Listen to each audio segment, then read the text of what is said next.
خير وأبقى إن هذا لفي الصحف الأولى صحف إبراهيم وموسى. أيها الناس، إن الإسلام لم يقل الدنيا في هذا الوجود، لكنه ولم يقل إلى الآخرة إلى دار البقاء والخلود، معتمدا عليها في زمن محدد ليصلح بها ذلك المس المؤبد. ولهذا وذاك فإن المرء الشاهد في الدنيا من الضروريات التي هي المطعم والملبس والمال والأذان والمنكح والمسكن والجاه.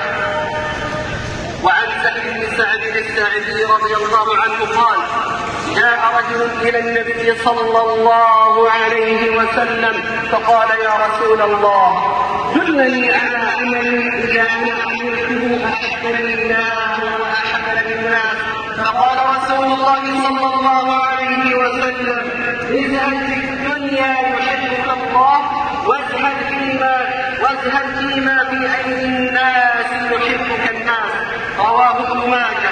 ومعنى الحديث أن تفضل أمر الله تعالى على أمر الناس أجمعين، وأن تفضل الآخرة على الدنيا بعمل صالح مع صبر ويقين.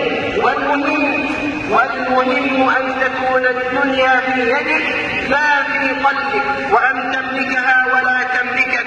بعبارة أخرى، فإن حب الله تعالى يكمن بالخوف والرجاء وعدم الاغترار بالدنيا لأنها للفناء.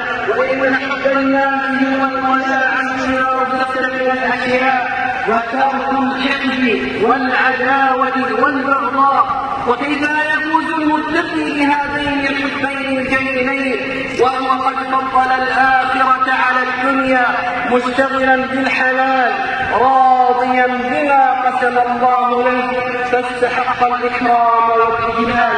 أعوذ بالله من الشيطان الرجيم.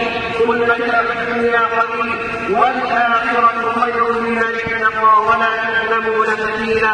بارك الله لي ولكم في القرآن العظيم، ونفعني وإياكم بما فيه من الآيات والذكر الحكيم.